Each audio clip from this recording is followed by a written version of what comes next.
verbally is I want you to give me 3 topics, right? 3 topics, 3 words, ideas, or concepts that stand out to you, right? For example, we talked yesterday about wisdom and intelligence, each one of those being their own topic, right? So I'll take the first 3.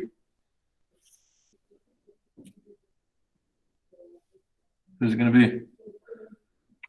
What's it going to be?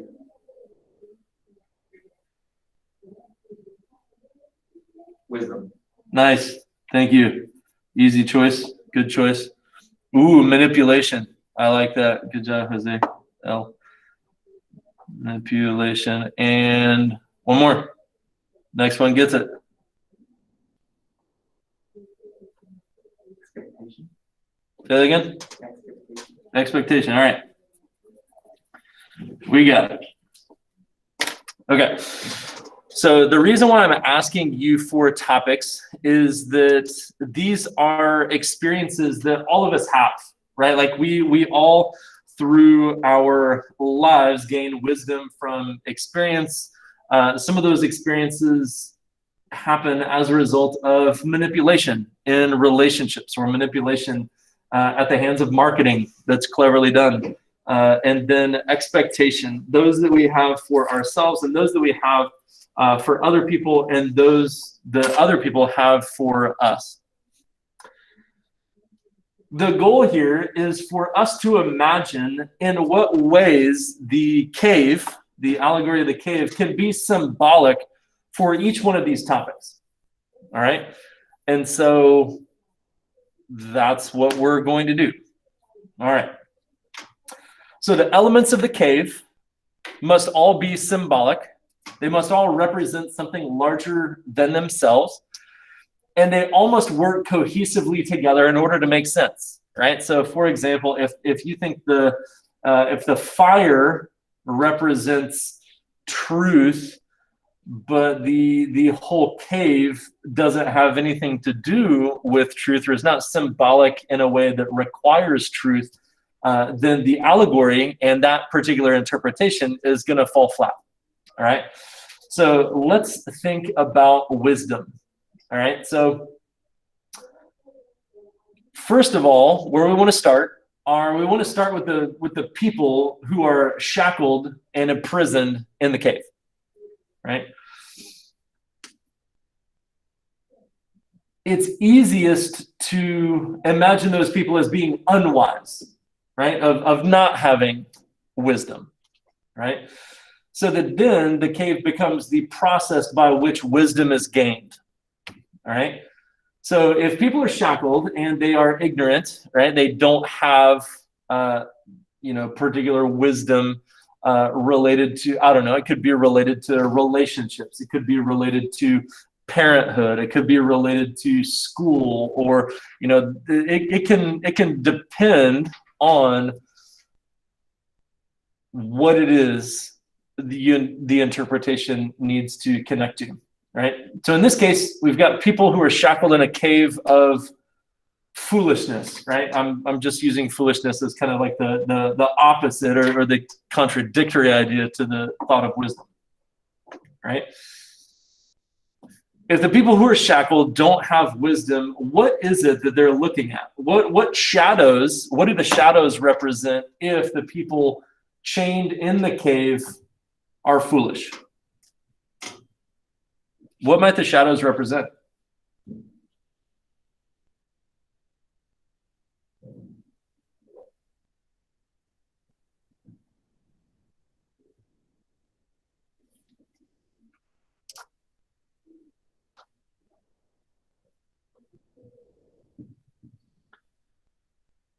Okay. Jose L says, what happens outside the cave? Could be reality, says Jason. And I would caution you against using the word reality in this particular situation, because reality is not based on anything except a person's perception. Okay, reality is just a perception. So to the people who are imprisoned in the cave, who are chained there, are the shadows on the wall, are those real? Is that their reality? Don't think too hard. If it's all they can see and all they can know, is it their reality? Yeah, right? Now, the people behind them or the person who escapes the cave can maybe know better or have a different perspective because they've had different experiences and therefore changed their reality, right? Or their perception of it, right? So those shadows on the wall represent a perceived reality to those prisoners, right? In the case of foolishness, who might be the people or what might be the symbols that are moving back and forth in front of the source of light?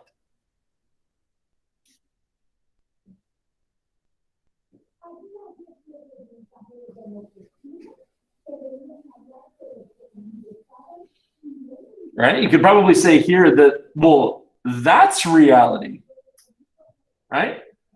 That's the thing that we can see, and from the outside we can know is being, wait for it, manipulated, right? We can see that perception is being manipulated here by those people carrying the icons and the symbols, right? Does anybody gain anything by keeping other people ignorant?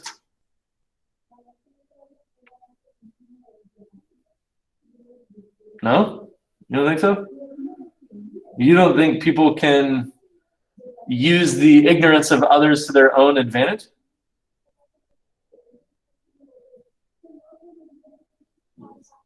Okay. All right. Think about it like this, right? Manipulation always has to do with power, right? Manipulation always has to do with control, always has to do with power, right? And there are lots of different ways to manipulate people, right? For example, if I wanted to borrow $20 from my mom, I was going out with some friends, all I had to say was, "Mom, are you losing weight? Did you get your hair done? Is that a new nail color? Well, Mom, those are new shoes, aren't they? Yeah, nice.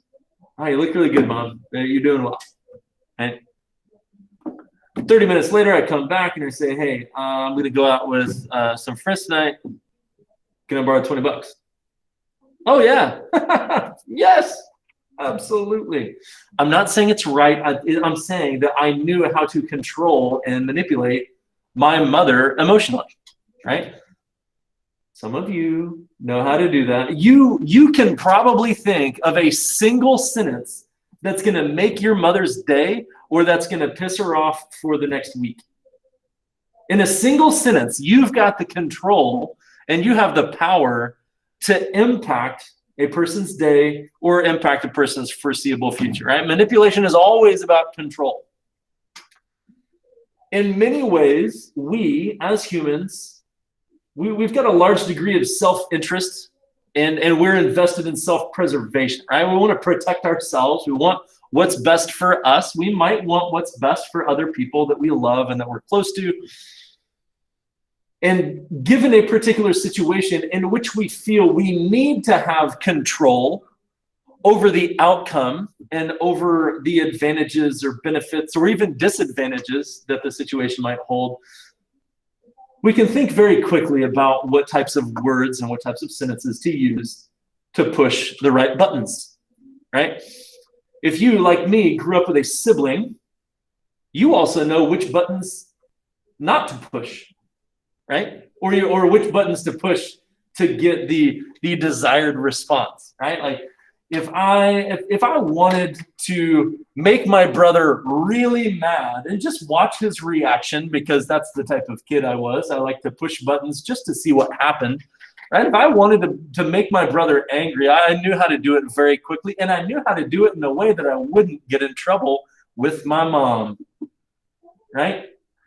I could totally gaslight my brother and use that to my advantage, right? In his defense, he was older, and most of what I learned about manipulation, I learned from him, right? So That was an interesting dynamic. So when we look at the cave in this context of thinking about wisdom, and we think of how manipulation and control ties into that, it is to some people's advantage to keep other people ignorant, right? We can think of people who have political or social power. We can think about things like systemic racism.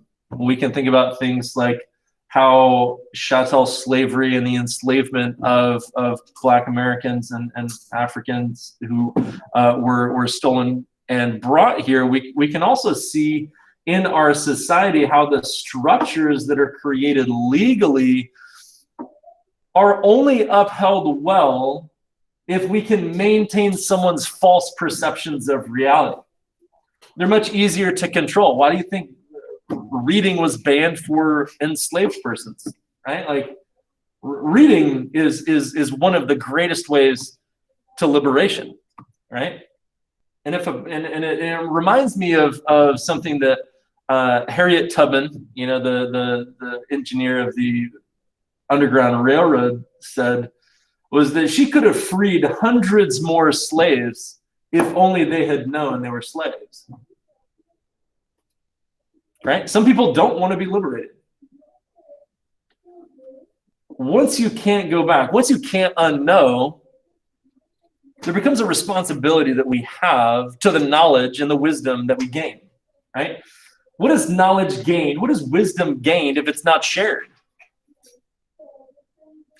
In this case, when we've got the person who somehow becomes unshackled, leaves the cave and opens their world to a new reality and a new perception through a previously unknown experience, and they go back to tell the other chained and bound people that there's a whole world, there's a whole experience outside of this place. I was one of you, and now I've seen something different, and now I know something different. And this escaped prisoner attempts to liberate the others.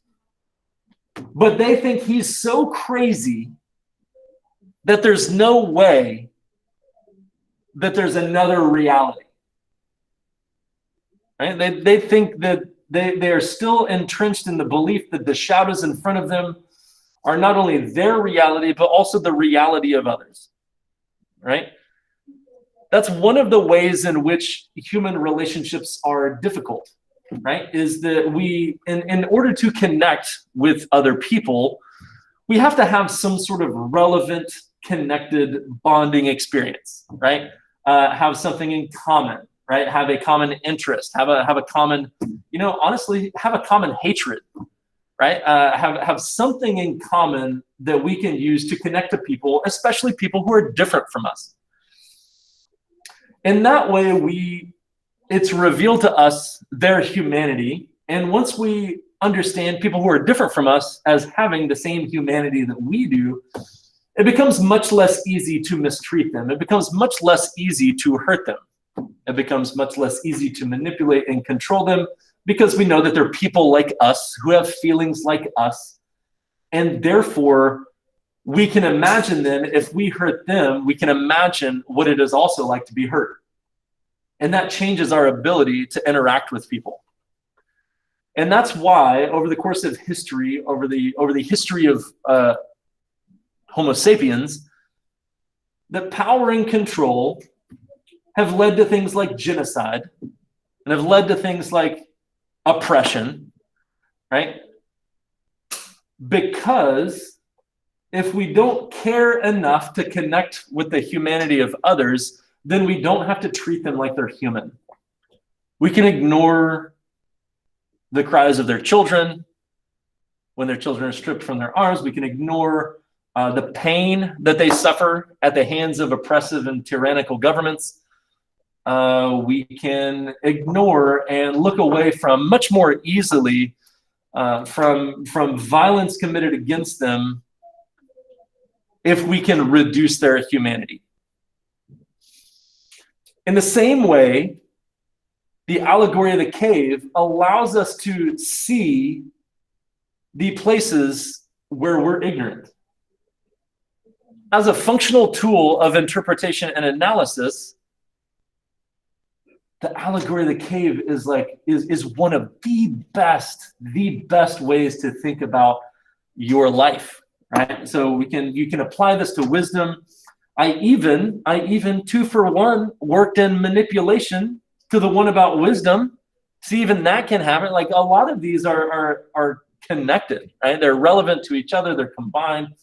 And so even kind of what we were talking about before lunch, if the cave represents parental expectation, perhaps then you, the children, are shackled and looking at the expectations for your future that your parents have. Your parents are the ones kind of carrying those symbols and carrying those goals and hopeful achievements for you in front of the light of your future, believing that what they have for you is in your best interest. But unfortunately, it is often the case that parental expectations don't help us feel seen. They kind of reveal that our parents, despite giving birth to us and raising us, that our parents really don't know us at all. And that's a very lonely place to be. So when we think about you growing up, escaping the cave of your parental expectations, or those expectations that others place on you, kind of shedding the shackles of the expectations and predictions of others, to leave the cave and be able to find for yourself what it is that you expect for your life. The allegory of the cave is a wonderful, wonderful way to start thinking about yourself and to start thinking about the world around you and the society that you live in, right? I'm going to put a couple things in the chat, a variety of things. I'm going to put 3 things here.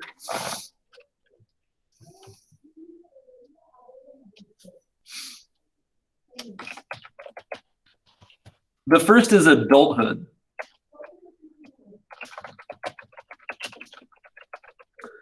The second is systemic racism. And the third is public education. All right, now what I want you to do is I want you to think for a moment, pick one of those, right? Like, everybody just pick one of those. Adulthood, systemic racism, or public education. What I'd like for you to do is I'd like for you to consider the elements of the cave, right, in the allegory. And for one of those topics, I want you to think about how you could interpret the allegory of the cave to fit adulthood, systemic racism, and public education. Just pick one, right? I want you to think about that, right? I'm going to list the elements of the cave. You have prisoners. You have shackles or chains, which might carry their own representation. You have shadows. You have icons or images that are being carried. You have a light source.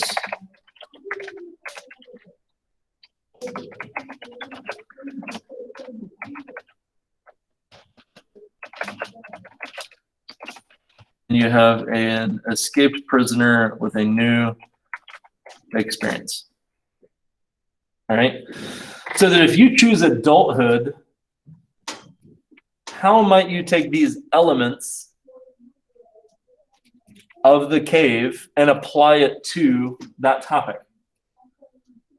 If you choose systemic racism, then what are the elements of the cave and how do they connect or correspond to systemic racism in our society, right? Historically and currently. And then finally, all of you are on some level in the cave, myself included. Where do I fit? In the cave of public education, right? Where are the students? Where are the teachers? Where's the curriculum? Where's the truth? Who escapes? And what does that mean? So consider for a moment how you might apply the allegory and the symbolic elements of the cave to one of those three topics or ideas. Right? I want you to think about that.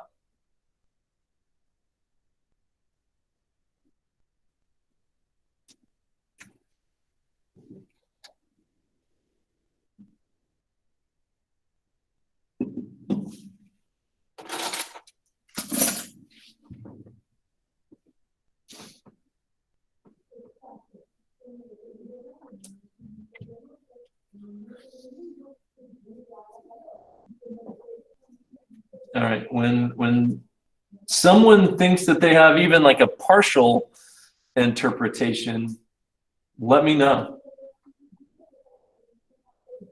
You can think for a few more minutes. Chibu, that's a good question. She asked, what does the cave wall represent? Well, it depends on how you want to interpret it. What does the cave wall represent to your interpretation? That's not an element that I listed, but if we remove the cave wall, it does kind of change the image, right? So you'd want to think about that.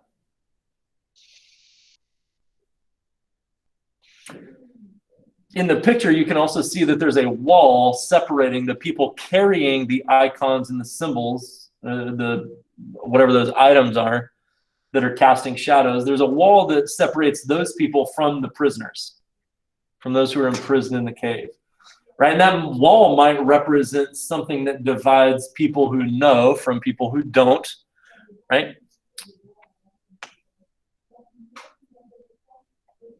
Okay.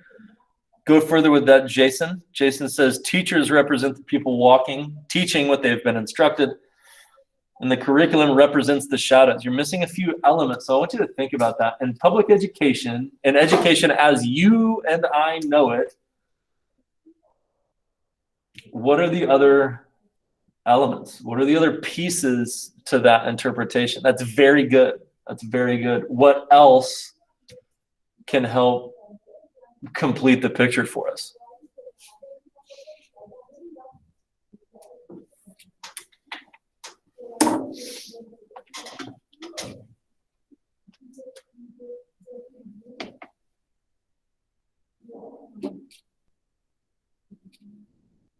Okay. Ismail says the escaped prisoner represents the truth. Okay. Think about the other elements, because remember that y'all are thinking about potentially different topics here, right? So that the escaped prisoner would represent something different with regard to systemic racism as than the escaped prisoner would represent for public education, right?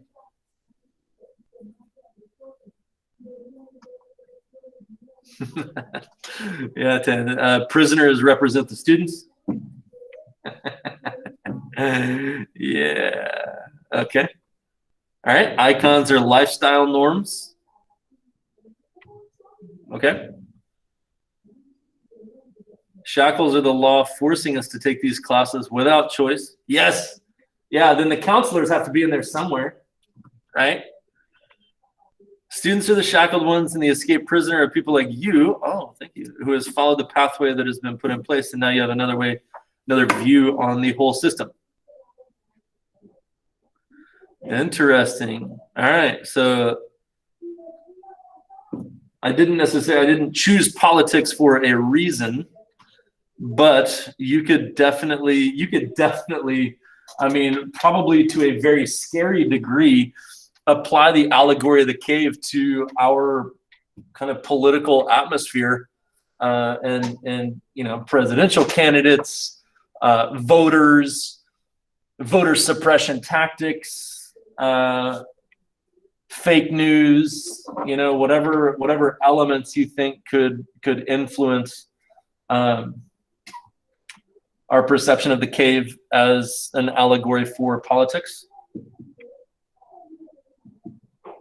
Okay. Prisoners representing young adults, okay? I would say the government in general is the light source, okay? All right.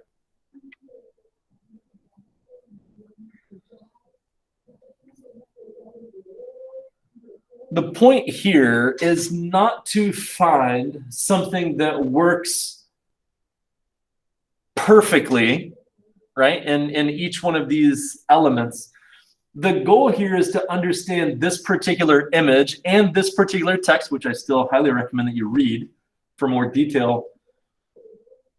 But the goal is for us to understand that we live our lives and society exists in a series of caves as well, right? That there are other ways to view our perceptions, right?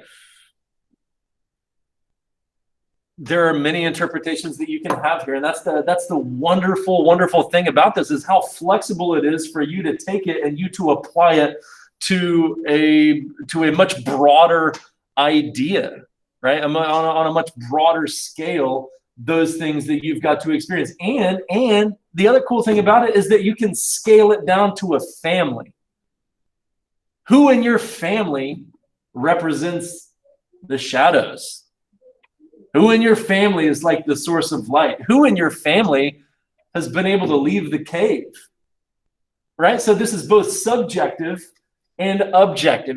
We can apply it to ourselves, and we can apply it to the systems and structures around us. Right? The wall separating us is our families, says Ismail. Right? Absolutely. That is definitely one interpretation. And with each interpretation, or with the interpretive symbology of each one of these elements, it changes how the other ones function, right?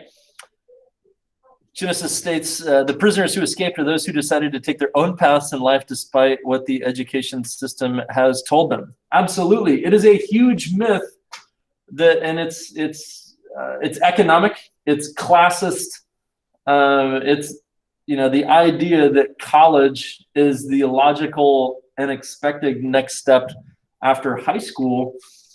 There's a lot of things in our society that support that idea, but that's not the only way. It's not the only way, right? And it's not the best way for some people. But schools, we perpetuate this myth that schools are the key to education and learning. But I'm going to tell you that you're going to learn and be educated from your mistakes, your relationships, your experiences, more than school could ever teach you through its books, through its literature. Don't get me wrong.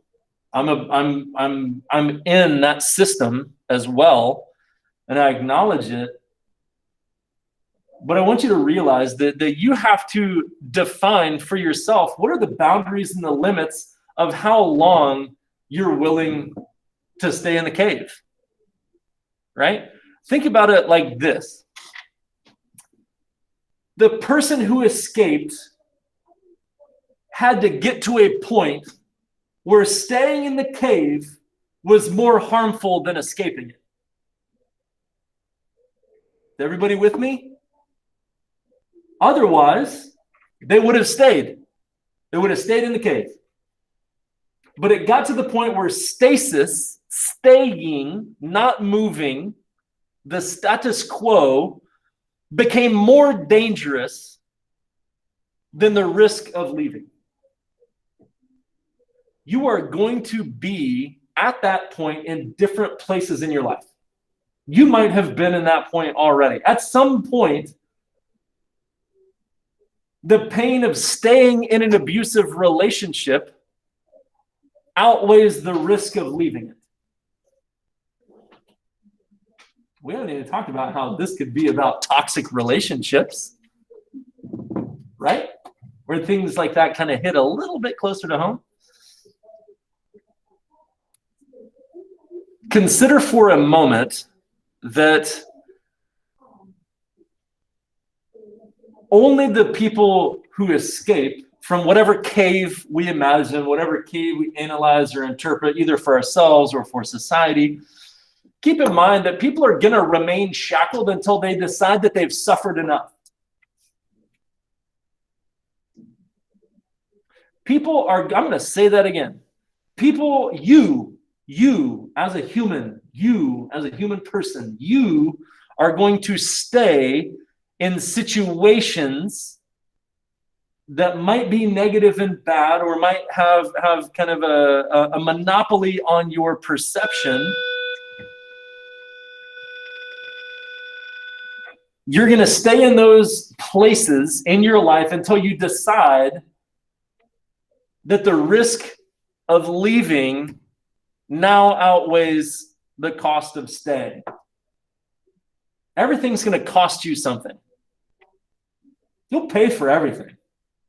Everything you do, every experience you have, every relationship, everything will cost you something, right?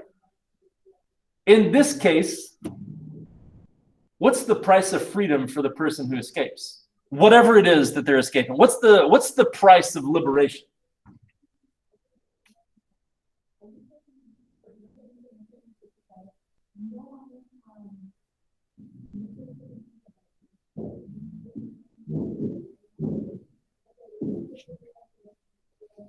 What does the person who escaped pay for escaping?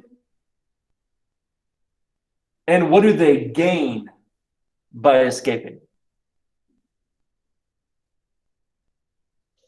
Truth, having people tell you you're wrong.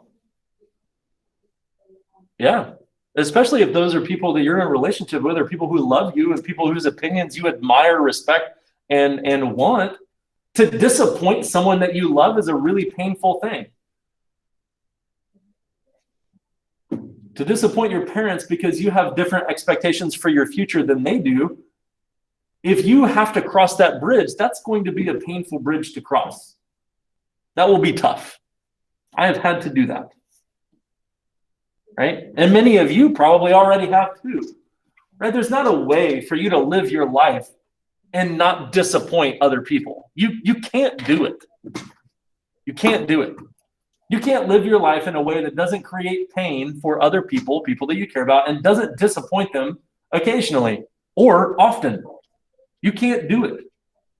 That is one of the costs of being in relationship with other people. And I believe, honestly, that it's very worth it to be in relationship with people, despite the painful cost of heartbreak and disappointment, sometimes rejection and stuff like that. But